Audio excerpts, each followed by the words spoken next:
September 28, 1918. A muddy battlefield in France. A British soldier, exhausted, bloodied, victorious, raises his rifle. In his sight stands a wounded German soldier, unarmed, defeated, staring back at him.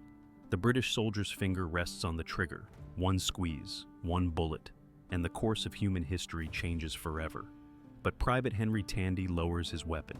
The German soldier nods in thanks and limps away into the mist of war. That German soldier's name was Adolf Hitler, or was it? What you're about to hear is one of the most haunting and controversial stories from the trenches of World War I. A tale so extraordinary that for decades people have asked the same burning question. Could one man, one moment of mercy, have prevented the Holocaust? Could a single bullet have saved 50 million lives? The answer is far more complicated than you might think, and the truth behind this legend reveals something profound about our memory and the stories we tell ourselves about history. Henry James Tandy was born on August 30th, 1891, in Leamington Spa, Warwickshire, England. Not in wealth or privilege, but in struggle. His mother Catherine gave birth to him at the Angel Hotel on Regent Street, and his father James worked as a journeyman stonemason. It was a hard life in industrial England. When Henry was still young, his mother died, leaving his father to raise him alone. The details are sparse, but we know young Henry spent at least part of his childhood in an orphanage. It was the kind of beginning that could break a boy or forge him into something harder. For Henry Tandy, it did the latter. He attended St. Peter's Primary School in Augusta Place, receiving a basic education that would serve him well enough. But by the age of 18, around 1909, Henry needed work. He found employment at the Regent Hotel on the Parade in Leamington Spa, the same street where he'd been born. His job was simple but demanding. He was a stoker, responsible for maintaining the boilers that heated the grand building. Day after day, shoveling coal, keeping the fires burning, sweating in the heat. It was honest work, but it wasn't the life Henry wanted.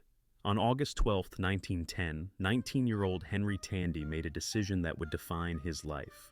He walked into a recruiting office and enlisted in the British Army, joining the Alexandra, Princess of Wales's own Yorkshire Regiment, better known by their nickname, the Green Howards.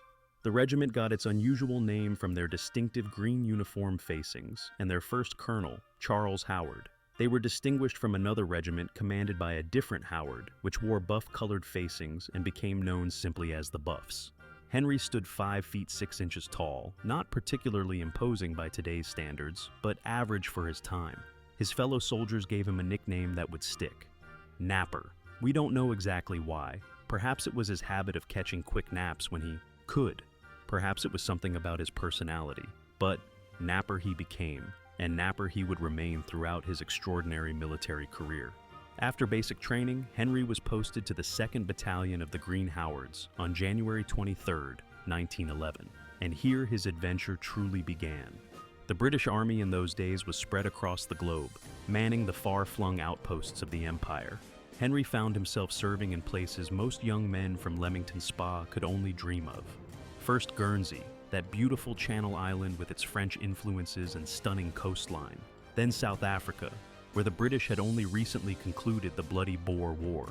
For nearly 4 years, Henry served as a peacetime soldier, learning his craft, drilling, marching, becoming the professional warrior that Britain's volunteer army prided itself on producing. He was good at it, better than good. His superiors noticed. Here was a young man who took soldiering seriously, who showed initiative, who could be counted on. But peacetime soldiering, however exotic the locations, was ultimately routine. Parades, inspections, exercises, garrison duty. None of it could have prepared Henry Tandy for what was coming. None of them could have imagined it. Because in the summer of 1914, the old world was about to end, and a new, terrible world was about to be born in blood and fire. On August 4th, 1914, Britain declared war on Germany. The German army had invaded Belgium, and Britain was bound by treaty to defend Belgian neutrality. But it was more than that. The entire continent was aflame with a conflict that had been building for decades. Tangled alliances, imperial rivalries, arms races, nationalist fervor. The powder keg of Europe had finally exploded. Within days, the British Expeditionary Force was mobilized. These were Britain's professional soldiers, the regulars, men like Henry Tandy who had trained for years for exactly this moment. The BEF was small compared to the massive conscript armies of France and Germany, but it was superbly trained, possibly the best trained military force in the world. The Germans would learn to call them contemptuously the Old Contemptibles, referring to the Kaiser's supposed order to his generals to sweep aside Britain's contemptible little army. The British soldiers wore the insult as a badge of pride. The 2nd Battalion Green Howards deployed to France as part of the 13th Infantry Brigade in the 5th Division. They crossed the Channel in early August, young men singing patriotic songs, convinced they'd be home by Christmas. How wrong they were. Henry Tandy and his comrades were immediately thrust into the opening campaigns on the Western Front. The retreat from Mons began on August 23, 1914. The British fought a desperate rearguard action, falling back before the seemingly unstoppable German advance.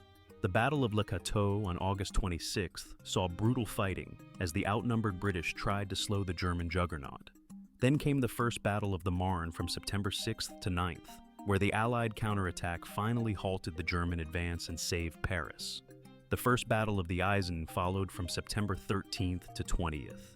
For Henry and his battalion, these were baptisms of fire, horrific introductions to modern industrial warfare. The Green Howards suffered terrible casualties. Men Henry had served with for years were killed, wounded, captured. The romantic notions of war evaporated in the mud and blood and thunder of the guns. But the worst was yet to come. In October 1914, the battalion moved north to participate in what would become one of the most significant battles of the entire war, the First Battle of Ypres. From October 19th through November 22nd, British and German forces clashed in a desperate struggle for the Belgian city of Ypres and the crucial Channel ports beyond. The Germans threw everything they had at the thin British line, wave after wave of attacks. The British held, but at a catastrophic cost. The old British regular army, that small professional force, was effectively destroyed at Ypres. Of the 100,000 British soldiers who fought there, 58,000 became casualties. The 2nd Battalion Green Howards was reduced from about 1,000 men to less than 300. Henry Tandy survived Ypres, but the experience marked him forever. He had seen the face of modern war, and it was worse than any nightmare. 2 years passed. 2 years of trench warfare, of artillery barrages, of gas attacks, of rats and lice, and mud, and death. Henry served on. He was mentioned in dispatches for distinguished conduct. He was proving himself not just a survivor, but a warrior of exceptional courage. Then came the Somme. On July 1st, 1916, the British Army launched what remains the bloodiest single day in British military history. Nearly 20,000 British soldiers were killed on that first day alone. The Battle of the Somme raged through the summer and into the fall. On October 24th, 1916, Henry Tandy was hit. A German shell exploded near him and shrapnel tore into his left thigh. He was evacuated to England, to a military hospital to recover. For 2 months, Henry lay in that hospital bed, healing. He saw the home front for the first time since the war began. He witnessed the rationing, the hardship, the grief of a nation that had sent its sons to die in France. When he had recovered sufficiently, Henry was posted to the 3rd Battalion of the Green Howards on May 5, 1917, then to the 9th Battalion on June 11, 1917.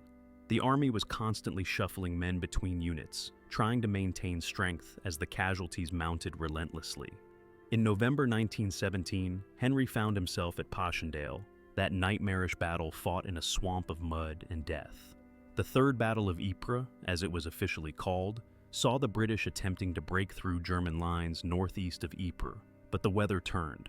Constant rain turned the battlefield into a morass. Men drowned in shell craters filled with water.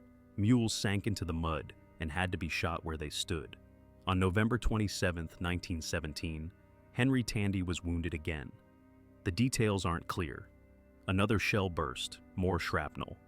He was evacuated once more to England, once more to hospital. This was Henry's second serious wound. He had now been shot and shelled, had seen 3 years of the most intense combat in human history, and still he went back.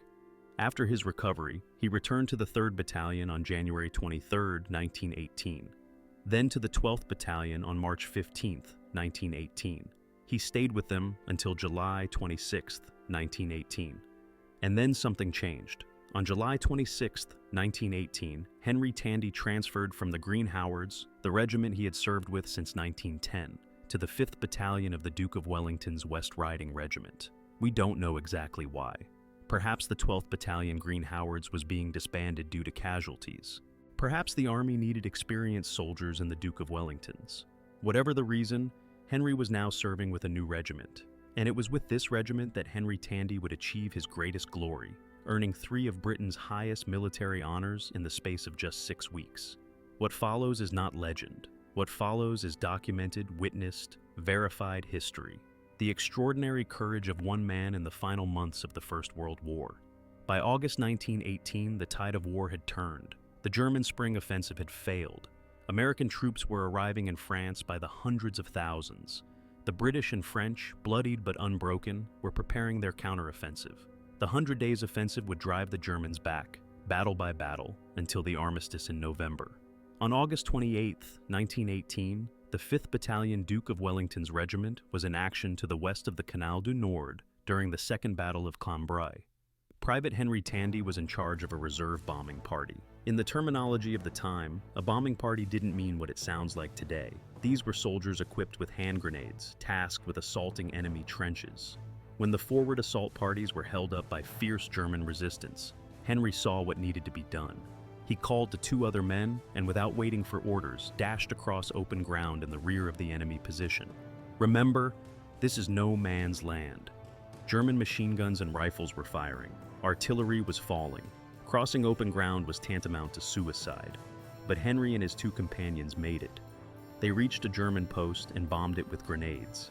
In the chaos and smoke, Henry personally killed several German soldiers. Then, incredibly, he and his 2 men returned with 20 German prisoners. This single action, this moment of almost reckless courage, broke the German position and allowed the British advance to continue. For this, Henry Tandy was awarded the Distinguished Conduct Medal, or DCM, one of the highest decorations for bravery below the Victoria Cross. The citation, published on December 5, 1918, reads in part, "He was in charge of a reserve bombing party in action and finding the advance temporarily held up. He called on 2 other men of his party, and working across the open in rear of the enemy, he rushed a post, returning with 20 prisoners, having killed several of the enemy. He was an example of daring courage throughout the whole of the operations." But Henry Tandy wasn't finished. 2 weeks later, on September 12, 1918, the 5th Battalion was involved in an attack at Havrincourt. The day before, Henry had already distinguished himself by rescuing several wounded men under heavy fire. Now, leading another bombing party, he charged into the German trenches, drove out the defenders, and returned with more prisoners. For these actions at Havrincourt, Henry was awarded the Military Medal, another significant decoration for gallantry. 2 major medals in 2 weeks. Most soldiers would have been content with such recognition, but Henry Tandy's finest hour was still to come. September 28, 1918. The village of Marcoing in northern France, about 7 kilometers southwest of Cambrai. The British were pushing forward, trying to break through German defensive lines and cross the canal that ran near the village. The 5th Battalion Duke of Wellington's regiment was in the thick of the fighting, and at the center of it all was 27-year-old Private Henry Tandy. The battle began with a German counterattack. Henry's platoon was advancing on Marcoing when they were suddenly stopped by withering machine gun fire. Men were falling. The advance had stalled. Henry, now an experienced soldier who had survived 4 years of war, knew what to do. He began to crawl forward under intense fire, trying to locate the German machine gun position. Bullets cracked overhead. Shells exploded. The air was thick with smoke and the smell of cordite. Henry kept crawling. He found the machine gun. It was positioned to sweep the entire approach, perfectly sighted to slaughter any British soldiers foolish enough to advance. Henry called forward a Lewis gun team. The Lewis gun was the British equivalent of a light machine gun, portable, reliable. Together with the Lewis gunners, Henry engaged the German position. Grenades were thrown. The Lewis gun chattered. After fierce fighting, the German machine gun fell silent. The position was neutralized. The platoon could advance. But Henry's work wasn't done. The platoon reached the canal crossings at Marcoing. The Germans had destroyed the plank bridge that crossed the waterway. Without it, the British couldn't get across. The entire advance would bog down. German soldiers on the far side were firing at anyone who approached the bridge. Henry didn't hesitate. Under what one witness described as a hail of bullets, Henry moved forward to the broken bridge and began restoring it, replacing the destroyed planks under aimed machine gun fire. How he wasn't killed is a mystery. Perhaps the smoke provided some cover. Perhaps the German gunners were rattled by the ferocity of the British assault. Perhaps Henry Tandy simply had the luck that so many soldiers in that war lacked. Whatever the reason, Henry completed his work. The bridge was passable. The first British soldiers crossed at this vital spot, and the attack continued. But the day wasn't over. That evening, as darkness was falling, Henry and 8 of his comrades found themselves surrounded by an overwhelming number of German soldiers. They were cut off from the main body of British troops. The situation was hopeless. They could surrender or they could die. Henry Tandy made a different choice. He led a bayonet charge. A bayonet charge. Fixed bayonets, screaming, running straight at the enemy. It was a tactic from an earlier age, seemingly insane in the face of modern weapons. But sometimes, in the chaos of close-quarters combat, sheer aggression and shock could carry the day. And this was one of those times. Henry and his 8 companions charged through the Germans with such ferocity, such desperate courage, that 37 German soldiers were driven into the hands of the remainder of the British company. The Germans surrendered rather than face these wild men with fixed bayonets. During this final action, Henry was wounded, twice, but he refused to leave. He refused medical attention until the fight was won. He stayed with his men, bleeding, exhausted, but unbroken.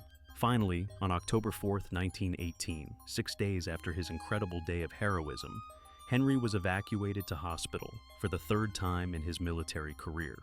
Private E.H. Lister, who was the number 1 on the Lewis gun team that day, provided an eyewitness account years later. He described watching Henry's gallantry throughout September 28th. He saw Henry crawl forward to locate the machine gun. He saw him repair the bridge under fire. He saw the bayonet charge. Lister's testimony, along with the reports of officers present, led to Henry Tandy being awarded the highest military decoration in the British Commonwealth, the Victoria Cross. The Victoria Cross citation, gazetted on December 14, 1918, reads, Number 34506, Private Henry Tandy, Distinguished Conduct Medal, Military Medal, 5th Battalion, Duke of Wellington's West Riding Regiment, Territorial Force, Leamington. For most conspicuous bravery and initiative during the capture of the village and the crossings at Markowing, and the subsequent counterattack on September 28, 1918, when, during the advance on Markowing, his platoon was held up by machine gun fire, he at once crawled forward, located the machine gun, and, with a Lewis gun team, knocked it out.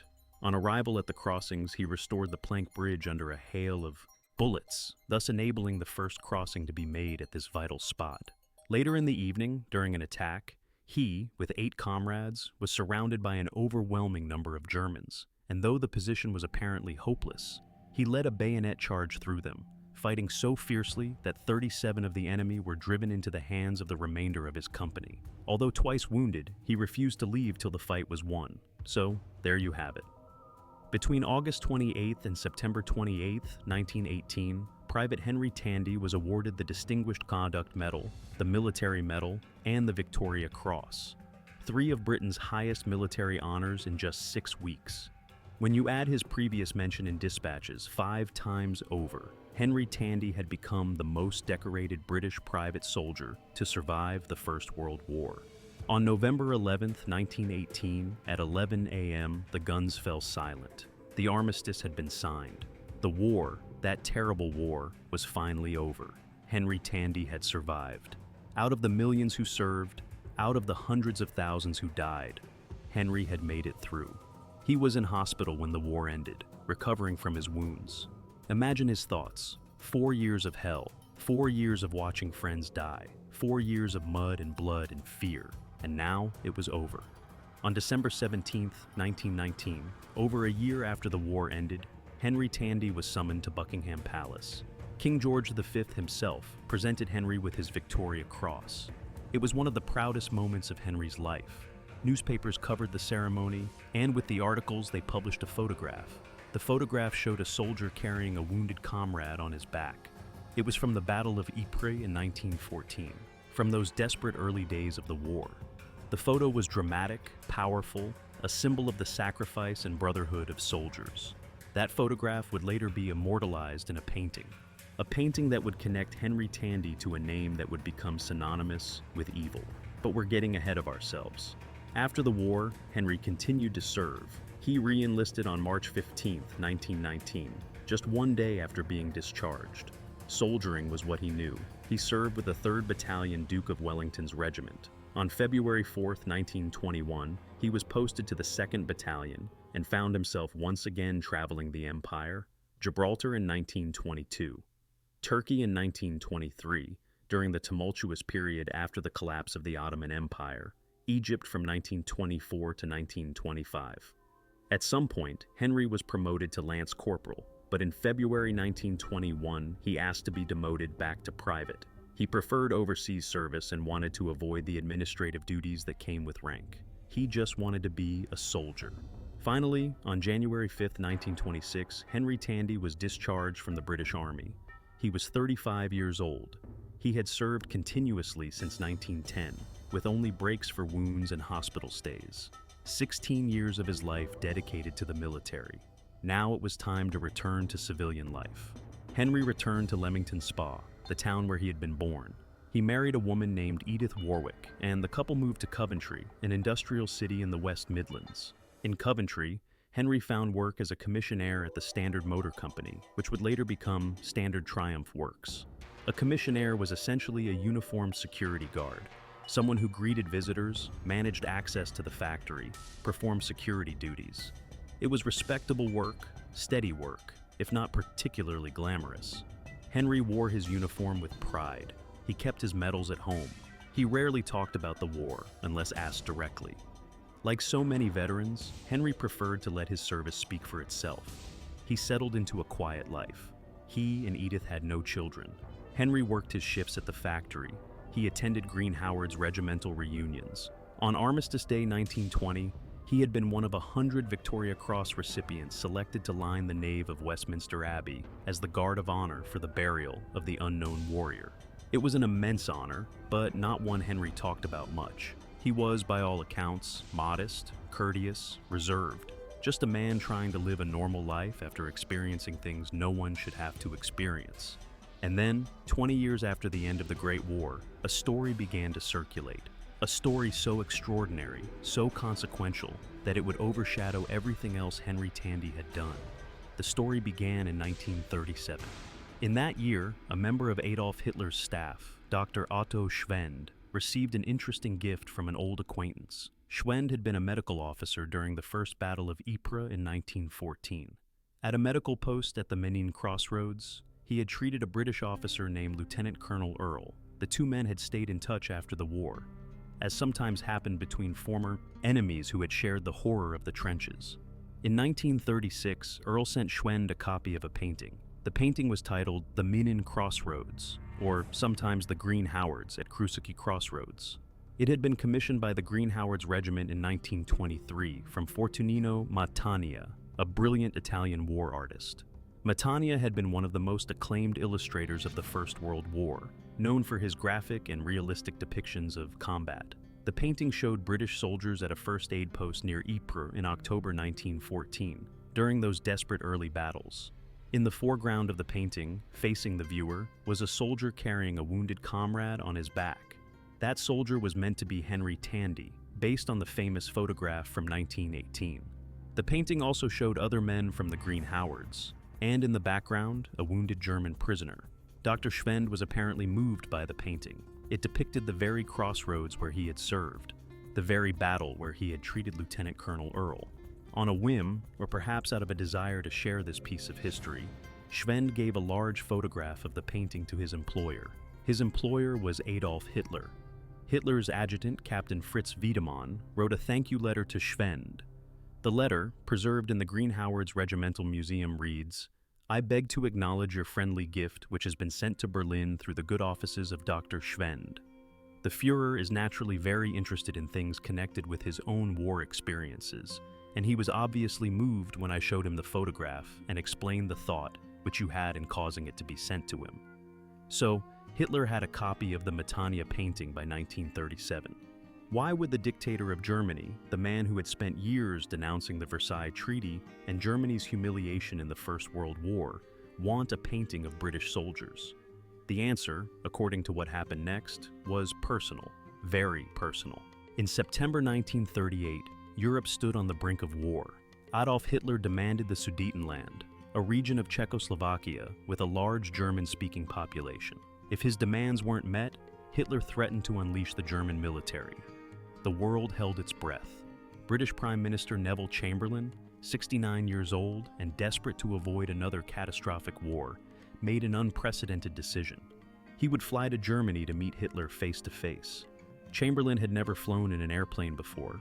He had no experience with this kind of personal diplomacy, but he believed he could reach an agreement with Hitler. He believed he could secure peace. On September 15, 1938, Chamberlain flew to Munich and then traveled by train to Berchtesgaden, Hitler's mountain retreat in Bavaria. It was a dramatic setting, the Berghof, perched high in the Alps, with sweeping views of the mountains. Hitler waited at the top of the steps to greet his distinguished guest. The weather was poor. It had begun to rain, and clouds hid the mountains. After tea, Hitler and Chamberlain went upstairs to Hitler's study for their private conversation. It was there, according to the story that would emerge, that Chamberlain noticed something unusual.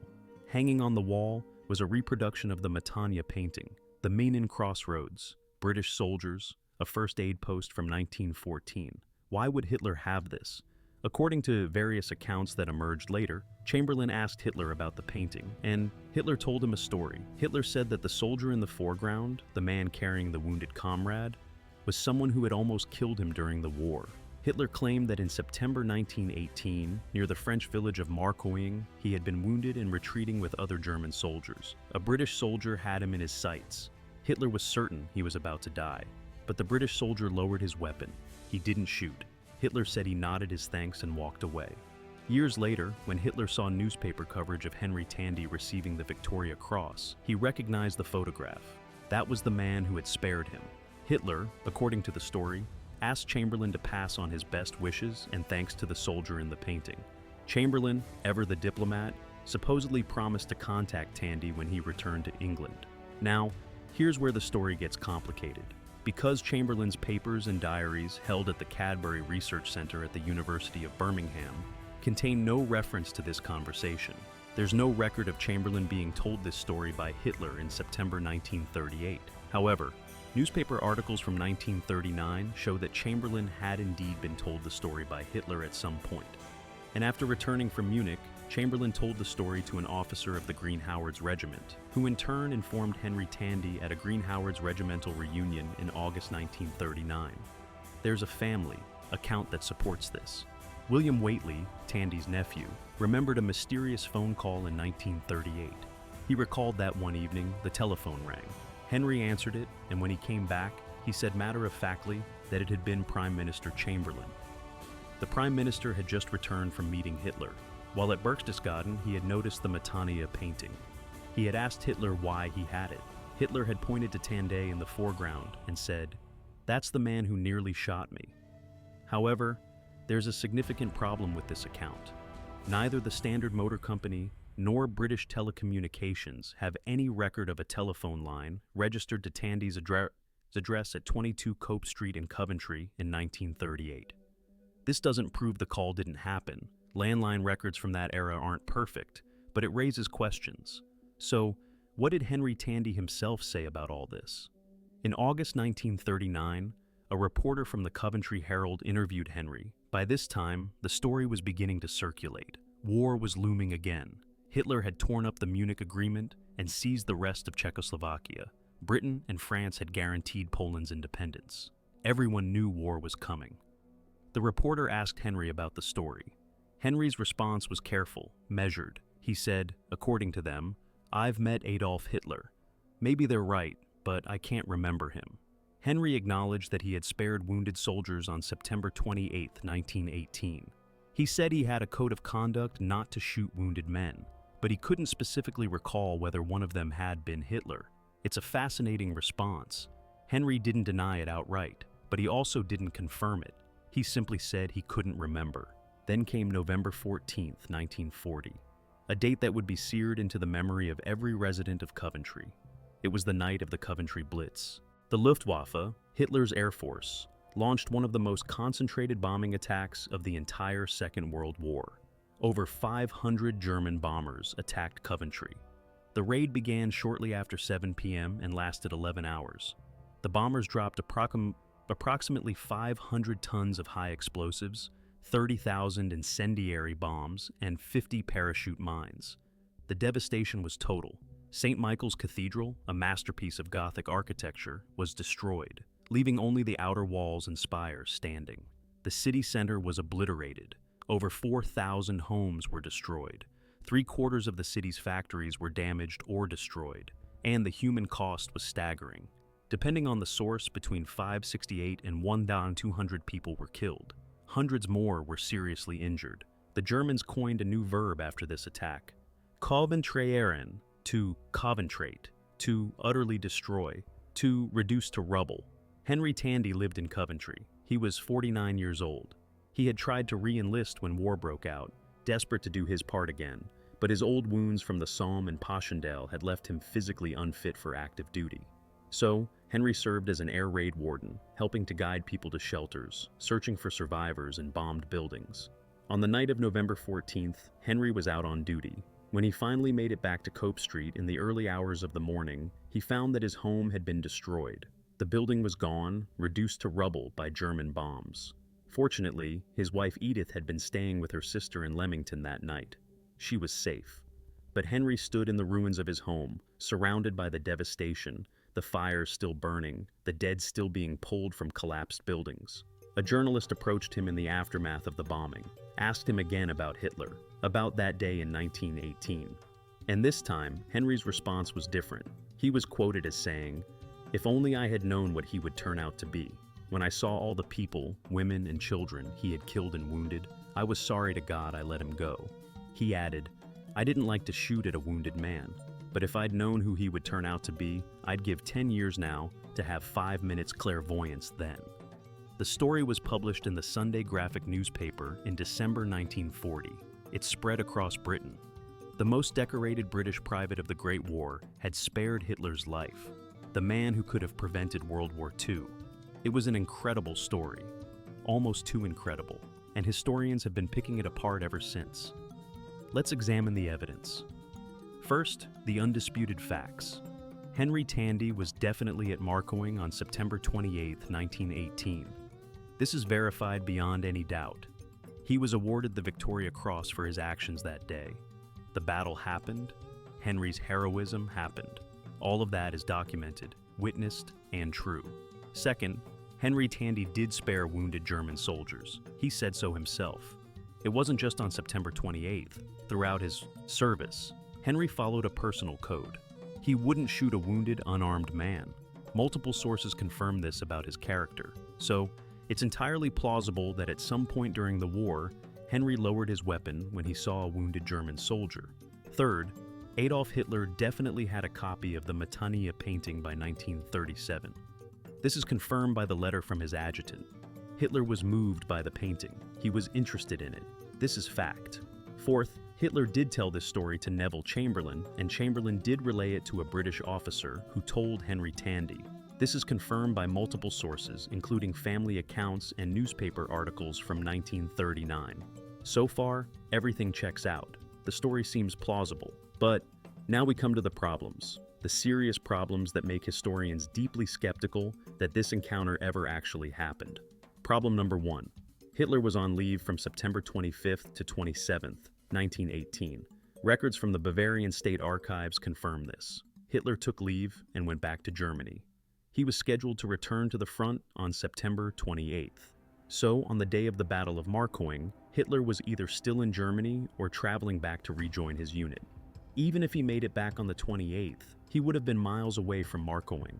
His regiment, the 16th Bavarian Reserve Infantry Regiment, had been transferred on September 17th from the Favreuil-Bapaume region to Wheat-Chaete, approximately 50 miles north of Marcoing. So, even if Hitler had returned promptly from leave on September 28th, his regiment was nowhere near where Henry Tandy was fighting. Could Hitler have been separated from his regiment? Could he have been at Marcoing despite the records? It's theoretically possible, but it seems unlikely. Problem number 2. Hitler's war service. Hitler served as a Gefreiter, a lance corporal, but his role was as a dispatch runner, or regimental runner. This meant he carried messages between regimental headquarters and the front lines. Contrary to Hitler's later claims about being a frontline soldier, many of his comrades after the war described him as an Etappenschwein, a rear area pig. His position only rarely required him to be exposed to the first line of fire. He was usually several kilometers behind the front lines. This doesn't mean Hitler never faced danger. Dispatch runners were certainly at risk from artillery fire and gas attacks. Hitler was wounded twice during the war and received the Iron Cross First Class, a significant decoration rarely given to someone of his low rank. But it does mean that the scenario of Hitler being in the front lines, face to face with a British soldier in the closing moments of a battle, seems less likely than Hitler claimed. Problem number 3, recognition. Even if the encounter happened, how would Hitler have recognized Henry Tandy years later from a newspaper photograph? Think about the conditions. September 28, 1918. The end of a day of brutal combat. Smoke, mud, blood, explosions. Both men would have been covered in filth. Henry would have been wearing his helmet, his face obscured by mud and grime. If Hitler saw him for only a moment, in the chaos of battle, how could he later recognize him from a black and white newspaper photograph taken in 1918? Dr. David Johnson, Henry Tandy's biographer, points out that any soldier at the end of a day of fighting would be extremely disheveled, covered in mud and blood.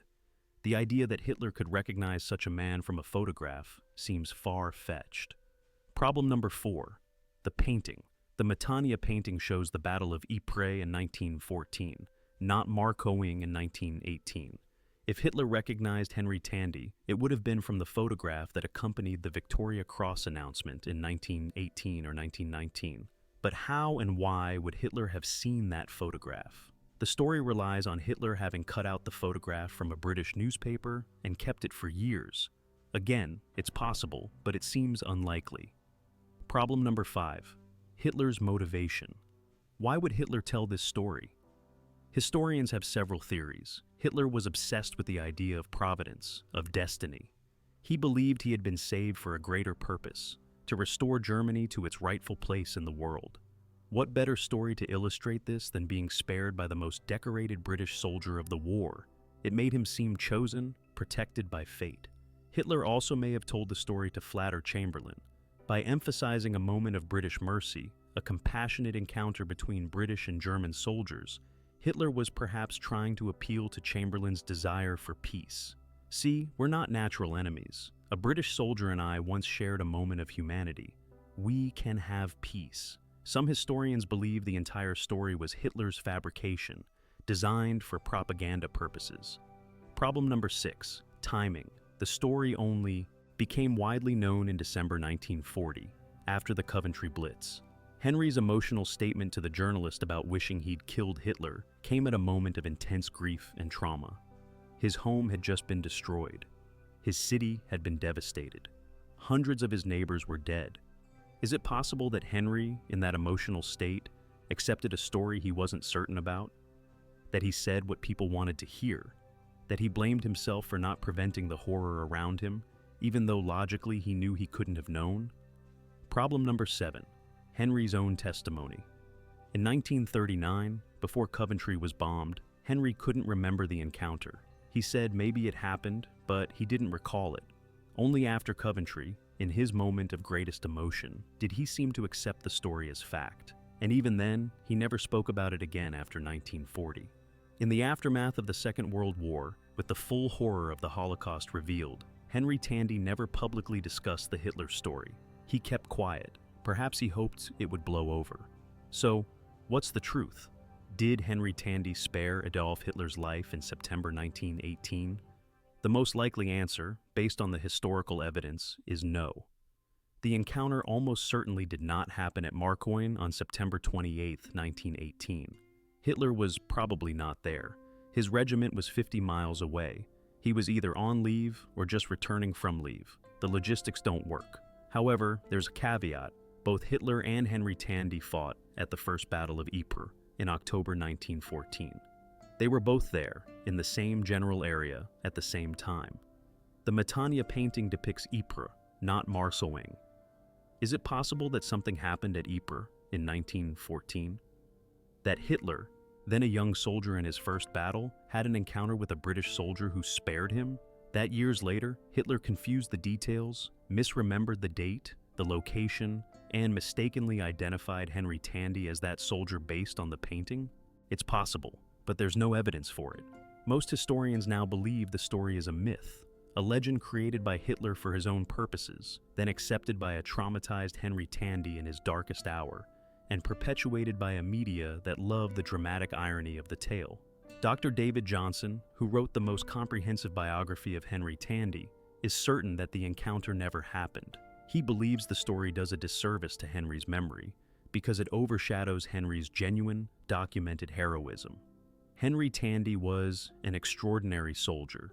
He displayed courage that most of us cannot imagine.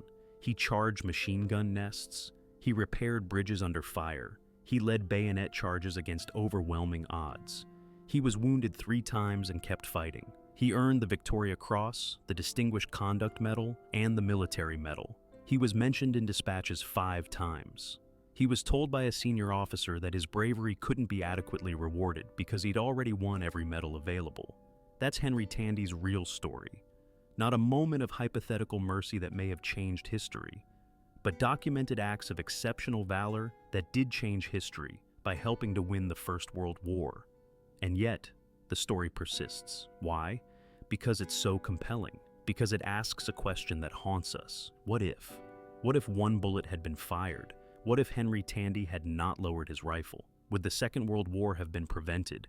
Would the Holocaust have never happened? Would 50 million people have lived? The answer, of course, is we don't know. Even if Hitler had been killed in 1918, history might have unfolded in very similar ways. Germany was humiliated by the Versailles Treaty. The Weimar Republic was weak. The Great Depression devastated Germany's economy. Fascism was rising across Europe. If not Hitler, another demagogue might have risen to power, or perhaps not. Perhaps Hitler was unique. Perhaps without him, the specific horrors of the Nazi regime would never have occurred. We can never know. And that's why the story endures. It's a story about the weight of a single decision, about how one moment, one choice might ripple through time and change everything. But it's also a cautionary tale about how we mythologize the past, how we create legends that simplify complex history into simple narratives of good and evil, of crucial moments and fateful choices. The truth is always more complicated. Henry Tandy lived with this story for the last 40 years of his life. We don't know what he really thought about it. After that statement to the journalist in 1940, he never publicly discussed it again. He went back to his job at Standard Triumph Works. He worked as a commissionaire, a security guard, greeting visitors, checking badges, maintaining order. He did this for 38 years, a quiet, modest life. His first wife, Edith, died in 1958. Henry remarried in 1963 to Annie Keatsman. The couple had no children. Henry retired in the mid-1960s, in his 70s. He donated his medals to the Duke of Wellington's Regiment Museum in Halifax, but he was allowed to sign them out for special occasions. On Armistice Day, on regimental reunions, Henry would wear his Victoria Cross, but mostly he lived quietly. On December 20, 1907, Henry Tandy died at his home in Coventry. He was 86 years old. He had been battling cancer. At his request, he was cremated. His final wish was for his ashes to be scattered at the Masnieres British Cemetery at Marcoing, near where he had won his Victoria Cross 60 years earlier, where many of his comrades were buried. But French law didn't permit the scattering of ashes. Instead, on May 23, 1978, Henry's ashes were buried at the cemetery by his undertaker. He rests there now, in France, among the men he fought beside. 3 years after Henry's death, his widow sold his medals at auction at Sotheby's in London. A private collector purchased them for a record £27,000. In '97, 20 years after Henry's death, the medals were presented to the Green Howards Regimental Museum by Sir Ernest Harrison at a ceremony at the Tower of London. They're displayed there now, in Richmond, North Yorkshire, alongside the Matania painting. In Leamington Spa, where Henry was born, there are memorials to him. Henry Tandy Court is named after him. Blue plaques mark the Angel Hotel where he was born and St. Peter's School where he attended as a boy. In 2006, the Green Howards and the Duke of Wellington's regiment amalgamated with the Prince of Wales's own regiment of Yorkshire to form the Yorkshire Regiment. Henry's legacy lives on in the regimental history, but most people who know Henry Tandy's name know it because of the Hitler story, and that's unfortunate. Because whether or not he spared Hitler, whether or not that encounter ever happened, Henry Tandy's real legacy is clear. He was a man of extraordinary courage, a man who came from poverty and hardship, who spent part of his childhood in an orphanage, who worked as a boiler stoker before finding purpose in the army, who served his country for 16 years, who fought in some of the bloodiest battles in human history, who was wounded 3 times and kept coming back, who earned the highest honors his nation could bestow, who demonstrated that courage isn't about being fearless, it's about being terrified and doing your duty anyway, who showed initiative, leadership, selflessness, who carried wounded comrades, who charged machine gun nests, who repaired bridges under fire, who led bayonet charges against impossible odds, who represented the best qualities of the British soldier in the First World War: professional, courageous, steadfast, reliable. The kind of man you wanted beside you in the trenches, the kind of man who made the difference between victory and defeat. And after the war, Henry didn't trade on his fame. He didn't write memoirs or give lectures. He got a job. He married, he lived a normal life. He was, by all accounts, modest, quiet, courteous. He rarely talked about his experiences unless asked. He kept his demons private. Like so many veterans of that terrible war, Henry carried scars we couldn't see, but he carried on. So let's remember Henry Tandy for what he actually did, not for a legendary encounter that probably never happened. Let's remember Private Tandy crawling across no man's land at Cambrai to capture a German trench with just 2 other men. Let's remember him repairing a bridge under machine gun fire at Marcoing. Let's remember him leading a bayonet charge when surrounded and outnumbered. Let's remember him refusing medical treatment for his wounds until the battle was won. Let's remember him being decorated by King George V.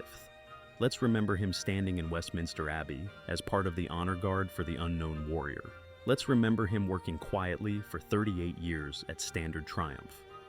Let's remember him pulling survivors from the rubble after the Coventry Blitz.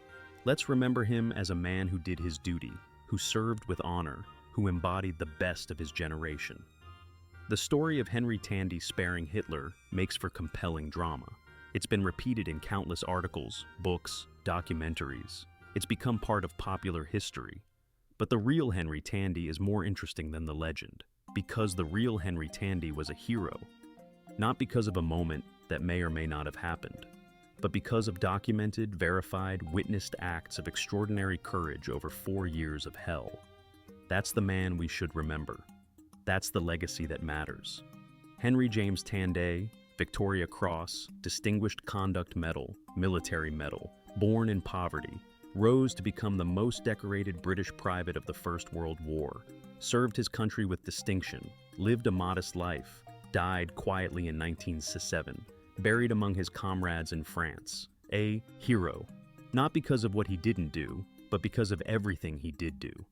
The story of Henry Tandy reminds us that history is complicated, that legends and truth often diverge, that the stories we tell about the past say as much about us as they do about the people we're describing.